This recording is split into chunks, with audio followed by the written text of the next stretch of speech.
Hey guys, welcome back to the series on Logos for Bible Hub users. This video will be looking at different Bible versions, in particular, especially English translations. We'll also look for a moment at the Hebrew, Greek, and Septuagint, which is the Greek Old Testament texts available. We will take a quick peek at some apocryphal and pseudepigrapha books and even some rabbinic texts. We will also take a look at the Berean Study Bible and Berean Literal Bible, which are both Bibles published by Bible Hub. And then we'll head over to Logos. We'll check out the Lexham English Bible and the Sbl GNT, or the Society of Biblical Literature's edition of the Greek New Testament. So first, as you can see, is the quick access menu on Bible Hub.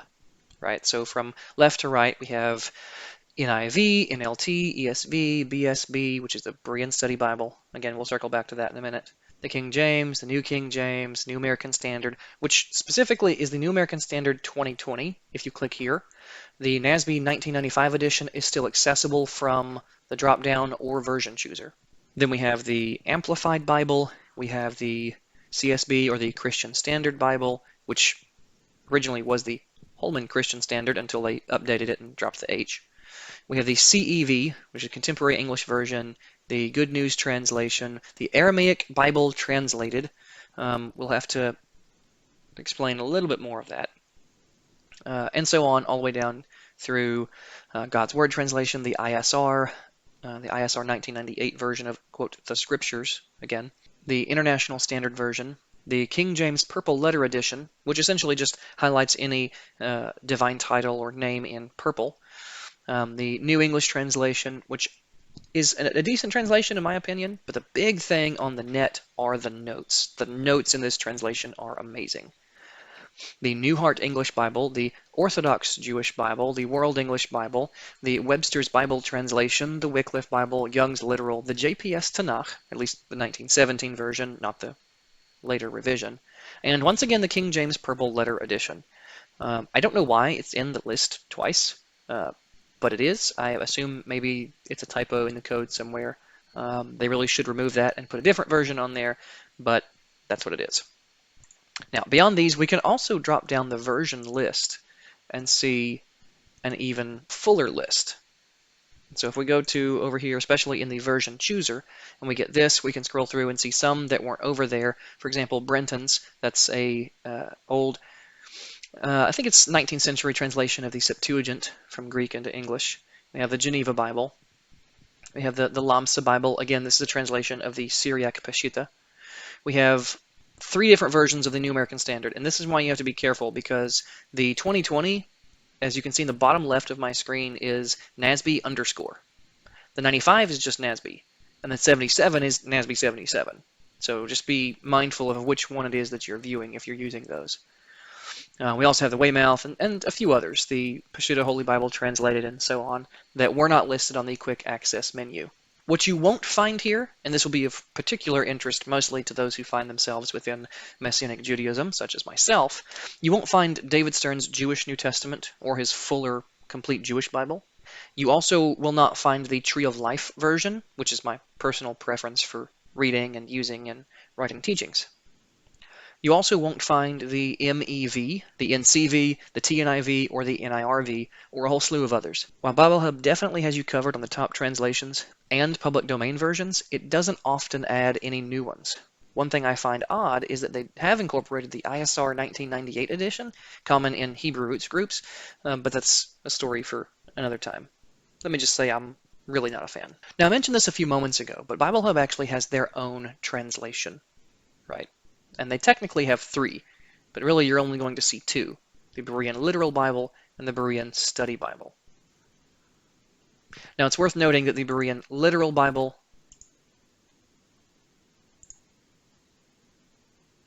is not available entirely. It is only a New Testament text. The Berean Study Bible, however, is the whole Bible. Now, the Berean Literal Bible, as the name would imply, is a very literal translation.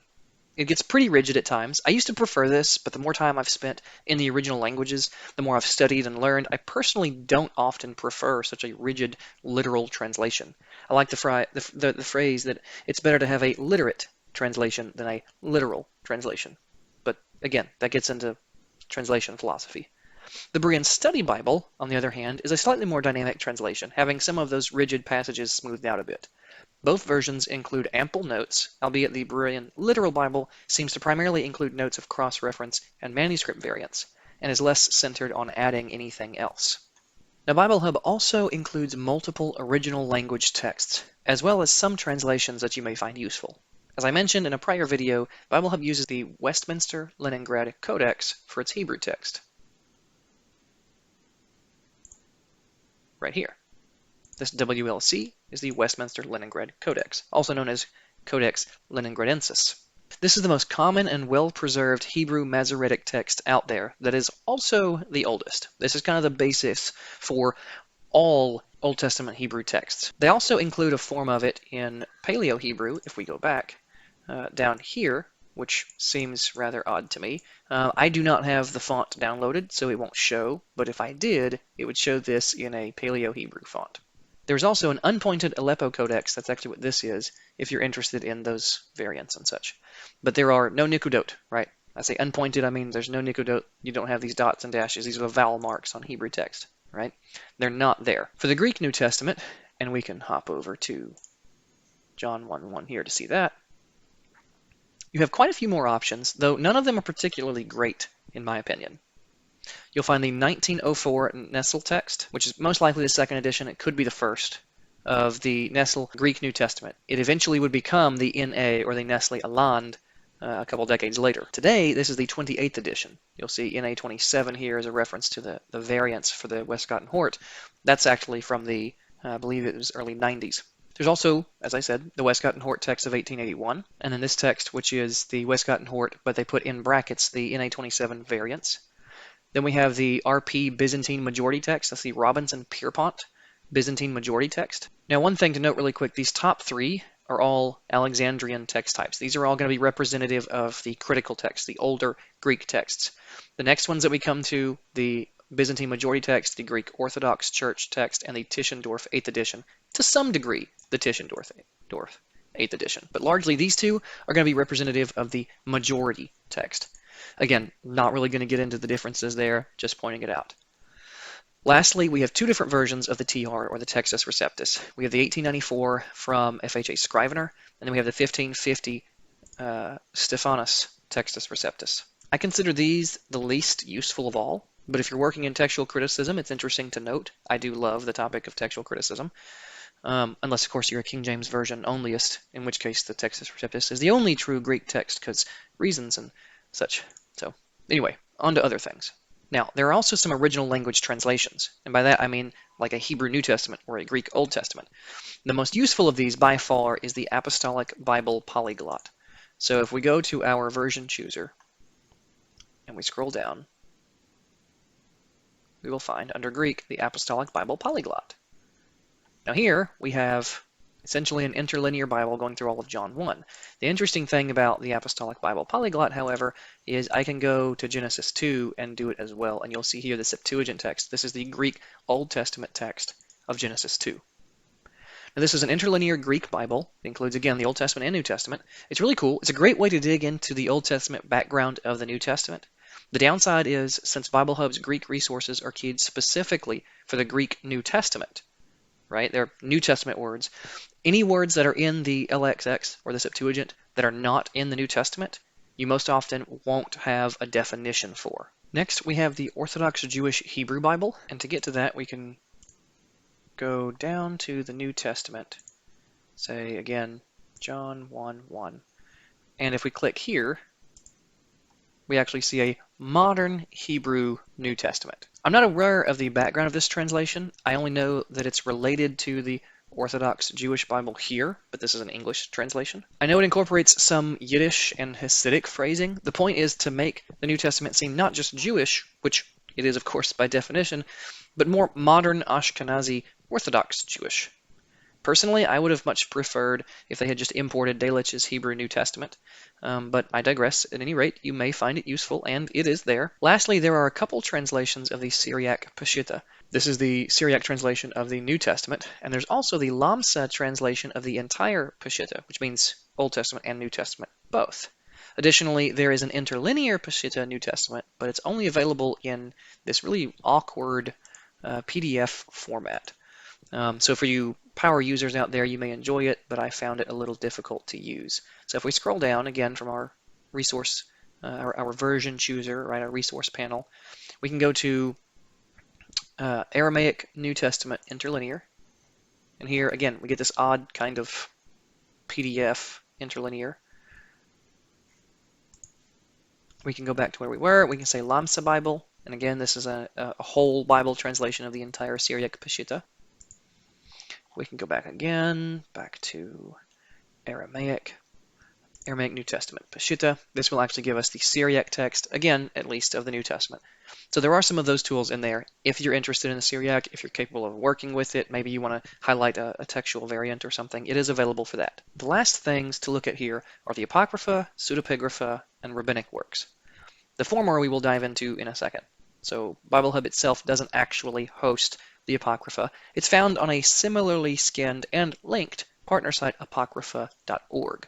So to get there, we will... It still navigates the same way as Bible Hub, just a different domain. You can read all the books of the standard Apocrypha here from the King James, and some, but not all, are available from Brenton's translation and of the Septuagint and the World English Bible. Here, the World English Bible, my favorite of these three, can be read for Tobit, Judith, Greek Esther, First Baruch, Epistle of Jeremiah, and the 3 additions to Daniel. So if we choose, for example, Tobit, we can see our 3 different versions available. However, if we choose First Maccabees, there's no World English Bible translation available. If you're interested in the pseudepigrapha, books like First Enoch, Jubilees, Joseph and Asenath, Martyrdom of Isaiah, and other such books, you're largely out of luck. Same goes for some New Testament Apocrypha, like the Shepherd of Hermas, 3 Corinthians, and other early extra-biblical New Testament texts. Others, such as the Epistle of Barnabas, Gospel of Thomas, Testament of Abraham, Testaments of the 12 Patriarchs, and so on, are available on Bible Hub, just not easily accessible or searchable. To get to these, we have to go to the library. That's not the library I wanted. I wanted this one. So here we can go down, we can see Church Fathers, right? We can see Nicene and Post-Nicene Fathers, Clementine literature, apocryphal writings, so the Acts of Paul and Thecla, for example, or the Revelation of Moses, Revelation of Paul, and some of these other later pseudepigraphal works. Now, note, if you wanted to search through these, you cannot use the main search bar here.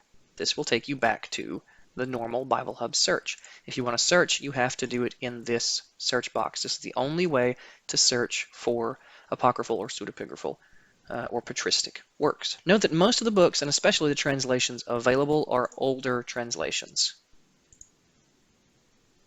Right? These are going to be works that are in the public domain, mostly that were completed in the 19th century, so 150 to 200 and something years old. So it can be a little frustrating how many clicks it takes, but nevertheless, it is available.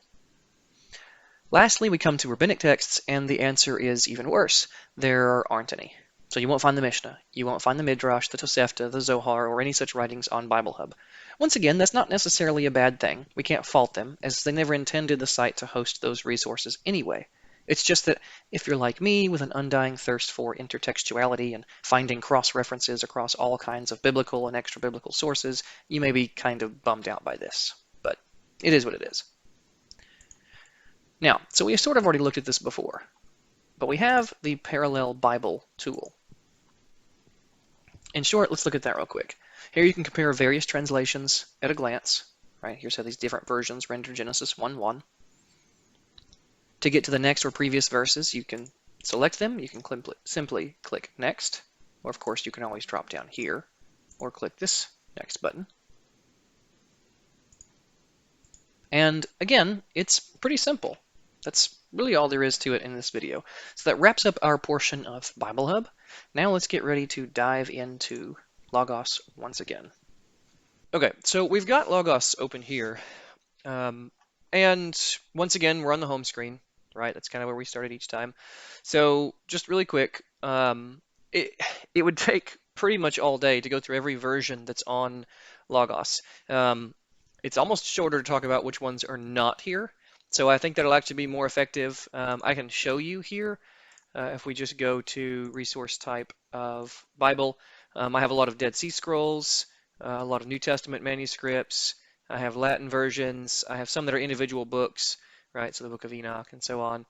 Fragments from the Kyrie Geniza, the Douay Rheims, which of course is a English translation of the Latin Vulgate, the English Revised Version, the ESV, and so on. So it would take a while if we just went through that. But basically, it's kind of like I mentioned, right? There's no like quick access menu here to get to translations. What you'd want to do is you'd pin them up here, right? Just like I did with the Tree of Life version and the New American Standard 2020. Another quick, easy way, as we've already shown, is to go to parallel resources and just scroll through here. And again, you can see all the different types and translations and all that I have. Something that is of note, as I said, of course, there's no Berean Study Bible or Berean Literal Bible, right? Because those are Bible Hub's own translations. There's no Orthodox Jewish Bible, there's no New Heart English translation, and the ISR Scriptures is not available in any version, be it the original 1993 or the 98 or 2009 revisions. Personally, I don't consider that a bad thing, but maybe I'm just salty. Anyway, moving on, the Apostolic Bible Polyglot is also not available, but as you'll see when we get into Logos's language tools, you won't even miss it. There are also more options available among typical Messianic choices, like the Complete Jewish Bible, for example, is available here. I can drop it down and CJB. So we have the Complete Jewish Bible, of course, the Tree of Life version, as I've already mentioned, that I use. Real quick, though, I want to talk about something and walk you through it just really fast because this is very important and it does have bearing on how you'll end up using Logos on the mobile app, on the desktop app, on web, however many different ways you're using it. And that is setting your preferred translation. We will eventually get to how to do that in the mobile app later in a video, but for now, so it's really simple. First thing we're going to do is open the library over here under Settings, Prioritize Resources. And you notice this whole list right here, again, we'll get to that a little bit, but you see my top versions are the NASB 2020 and the TLV. Those are my top two. I have the NRSV here as well. You notice I don't have any other Bible versions. I just have these three at the top. Whatever is at the top, that is your preferred translation. So like when I type a passage in the search bar and I hit go, it opens in my preferred translation. Okay, so if I swap the TLV up here, then when I type a passage in here and hit go, it'll actually open it in the TLV, not the New American Standard. So just keep that in mind. This is your preferred version. This is where it's located, and this is how you prioritize resources. But again, we'll come back to that later. So with that out of the way, specialty versions. So we already talked about the Berean Bibles, right? The Berean Study Bible, the Berean Literal Bible, those that are available on Bible Hub. Right here, the Lexham English Bible, okay? This is, Lexham is the name of the publishing house that's owned by Faithlife. Again, Faithlife is Logos's parent company. Now, the Lexham English Bible is a very literal translation, much like the Berean Literal Bible. I would even say possibly more so in many places. The Lexham English Bible is also available as a free download if you download the Logos Basic package. Again, I've put the link there in the description. You can check that out. In addition to their own English translation, Logos has also published the Sbl Greek New Testament. Right, that's the Society of Biblical Literature's Greek New Testament. They worked with some scholars from the Sbl, and they published their own critical edition of the Greek New Testament. You can get that as well, again, also free. It's close, it's similar to the Nestle Elan 28, but it has a few differences. I'm not going to give you a lecture on New Testament textual criticism right now, but it is a fun rabbit hole to go down when you have time. Now, Logos has also published the Lexham Hebrew Bible, right, which is essentially a marked up Westminster Leningrad Codex. It's nice to use, and the notes and references are in English, not in German, like most editions of the BHS, so I personally prefer that. And again, I have that linked here, and here's my Lexham Hebrew Bible. Okay. Additionally, I keep saying additionally, Lexham has produced their own Septuagint text. They have their own critical version of the LXX. That's the Greek Septuagint, the Tanakh, or the Old Testament in Greek, as well as an English translation of it. So if we just search for Lexham English Septuagint. Right here, there's the first edition, but also the second. Again, this is linked in the description. And here, so there, the Greek translation again of the Old Testament. This is the Logos version, essentially, English translation. I like this a lot better than most of the ones available in the public domain. Brenton's LXX translation is a little difficult to read at times. It's got more of a Victorian English feel. It's not really been updated. There's also been some manuscript discoveries and some critical textual decisions made in Septuagint studies in the last few decades that didn't exist back in Brenton's day, and so it's kind of like working with an older version. It's one of the same things that I would say about using a newer Bible version over a translation that was made hundreds of years ago, looking at UKJV. Anyway, so back to original language texts. Again, as far as English Bibles go, I mean, there's so many options. Lexham English Bible, ESV, NASB. You can notice that I have multiple versions of the NASB. There's the 95, of course, the 2020, as I mentioned, King James, NLT, the New King James, the Holman Christian Standard, the Net Bible, the New Century, the Revised Standard, New American Standard. This would be the 77, I believe. The Good News Translation. I mean, so many different Bibles. And again, if you buy a base package, you get a whole bunch of Bibles just out of the box. That's yet again why I highly recommend that people start with a base package. Now, again, original language texts. So I basically covered most of that going over the Lexham edition, such as the Hebrew Bible, as we're seeing here. We could also open the Sbl GNT. Oh, did I do something wrong?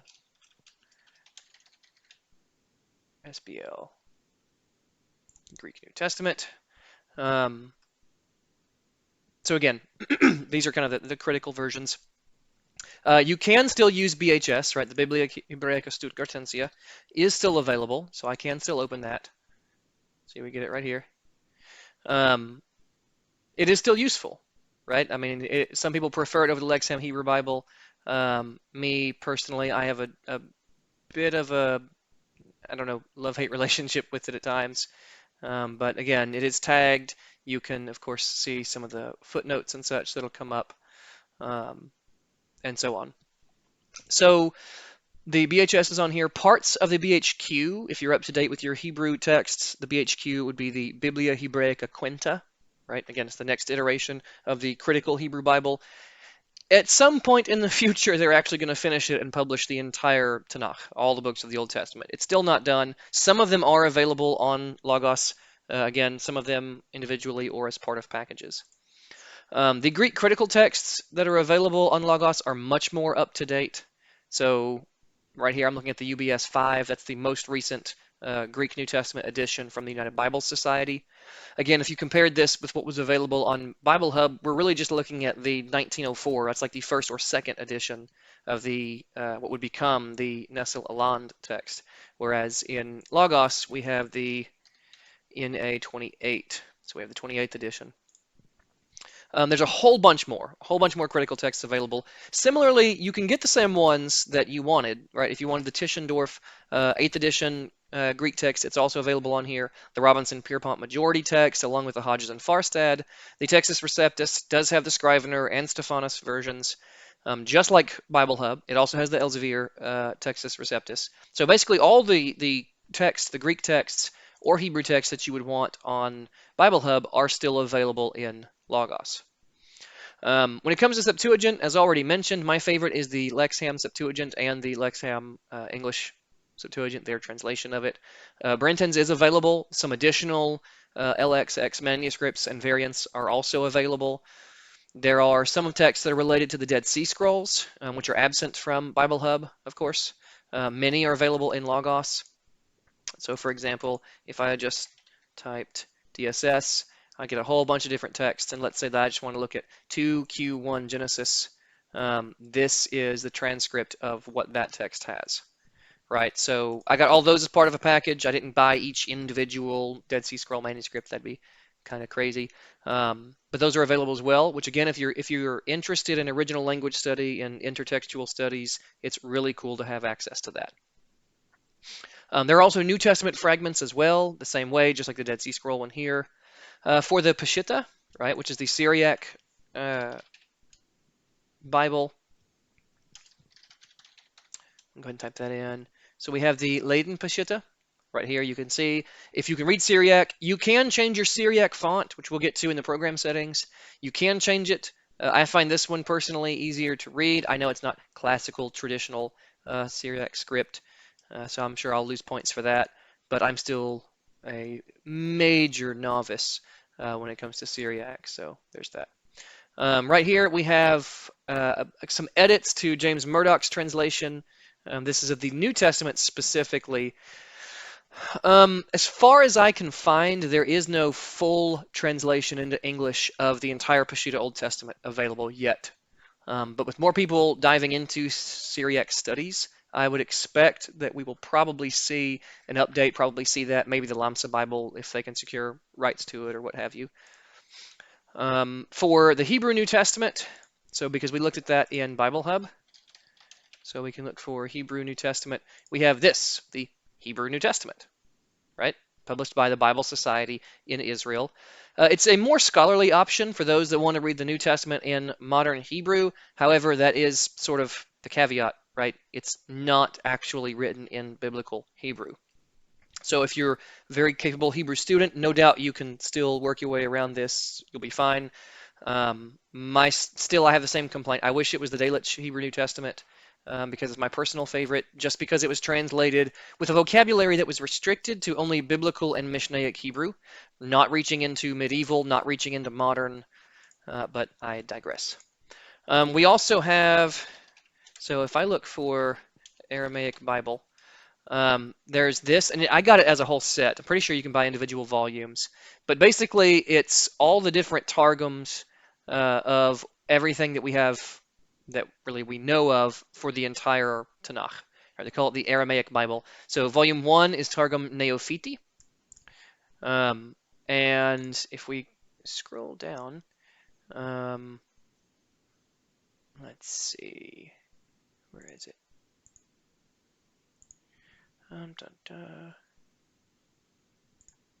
Yeah, there it is. So we can scroll down, we can look for a specific passage in the Targum, and right here, this is a translation of Targum Neophiti of Genesis 10. Okay, so that's really cool. Tons of additional work. As you saw, the actual translation itself was all the way down here at the bottom. It's been a while since I've opened this one, but there's tons of information about here, especially if you want to dig into Aramaic studies. There's a lot of awesome resources here. Now, when it comes to the Apocrypha and Pseudopigrapha and Rabbinic texts, that's another area where Logos really shines. So there's various versions of the Apocrypha available, including some with commentaries, such as those as part of the Hermeneia series. So as you can see here, if we just look for Pseudopigrapha, I'm going to have multiple individual books. So James Candervam, I'm going to have multiple books. So James C. Vanderkamp's translation of Jubilees, Jonathan Knight's translation of the Ascension of Isaiah, Bruce Longenecker's translation of Second Esdras. So I have some individual works, but there's also the entire thing. So right here, Pseudopigraphy Old Testament, that's the old public domain translations from the early 20th century from R.H. Charles. There is also these two volumes here, the Old Testament Pseudopigrapha. Volume 1 also has alternate text, and then Volume 2. These were sort of the update to Charles's work by James H. Charlesworth. These are awesome. If you're into the pseudepigraphal studies, those are awesome. There are some Coptic texts. I think there's some Ethiopic texts in the works. I'm not entirely positive of that. Either way, if they get added, no doubt Logos will have tools to support it. I don't personally know anybody that works in Coptic, but there are people. So if we search for Coptic, say the Gospel of Thomas, and you can see this right here is the Coptic text. Of course, there are translations available as well, but for Rabbinic and other Jewish texts, Logos has done a lot of work. If you're interested in Jewish studies, Rabbinic Judaism, Messianic Judaism, this is a great asset to have. So there's both Talmuds. There's the Zohar. There's works by Rashi and Rambam. So if I just search for Talmud, it'll bring up multiple, because I have quite a few. I have Jacob Neusner's translation of the Mishnah. I have his introduction and reader to it. So I have a lot of different works here that fit into this category, but there's also just both Talmuds in general. So this right here is the Jerusalem Talmud. So we could pick an individual tractate and go there and read through it. Once again, I love it. Now, one more thing when we're talking about different Bible translations and versions and so on, we kind of looked at the parallel tool in Bible Hub, how it's really just a page there, one verse at a time, you can read through. Here under Tools, we have Text Comparison. This is going to be your parallel Bible tool, right? So if we just go to John 1, right here with the Tree of Life version, the New American Standard, the Net, ESV, NIV, Complete Jewish Bible, Lexham English Bible, and so on. We just scroll from there. So each individual verse, we get all these different versions. It's very simple to use. You can click here and you can go in and select what versions you want. So I can uncheck the NLT and hit save. And now the NLT is gone. Or let's say that I want to add the NCV. So I add that, hit save, and now the NCV's been added. So you can add and remove them as necessary. This is awesome because now when you want to check a translation that on Bible Hub is at the top and then another one that's at the bottom, you're not scrolling all the way down. You only pick the ones that you want. You can do this as an interlinear. When you have so many different versions, it doesn't always come out right. It looks really cluttered unless you're used to working with it a lot. Another thing that's really cool is you can click Show Difference. Right, now what that's going to do is that's going to tell you the percent difference in the way that this passage was translated versus my preferred translation. Again, that's why I said it was important to make sure you know what you want for your preferred translation. So if we scroll down a little bit to, let's just say John 1:9, the Net Bible here is 56% difference. All the blue highlighted parts are the part that it has translated differently than the way that the New American Standard has, or the 2020 revision, has translated it. Okay, this is also a really cool tool when they make updates. So I could technically go in and pick just the New American Standard and all of its different iterations. So the 95, the 2020, the 77, and I can go through and look at just the percent differences between those versions. So once again, that's the text comparison tool. It's basically your parallel Bible tool. I think that pretty well wraps up this video. In the next one, we're going to get into word studies, which I think word study tools are probably the #1 most used tool for people on Bible Hub. I assume it's going to be the same in Logos for you guys. But either way, thanks for watching. Hopefully this helps you whether you're wanting to do more with Bible Hub or, as I hope, interested in checking out Logos. Curious how to retain the features you know and love from Bible Hub. So one more time, please make sure to check the links in the description. There are some awesome free resources in Logos. You won't get the full power without an upgrade, but there are some great things to check out. If you haven't already downloaded the freebies that I've linked in the descriptions of this video or prior videos, do make sure you check those out because, again, it's free, right? I mean, you're really not losing anything here. With that, thanks again, and shalom.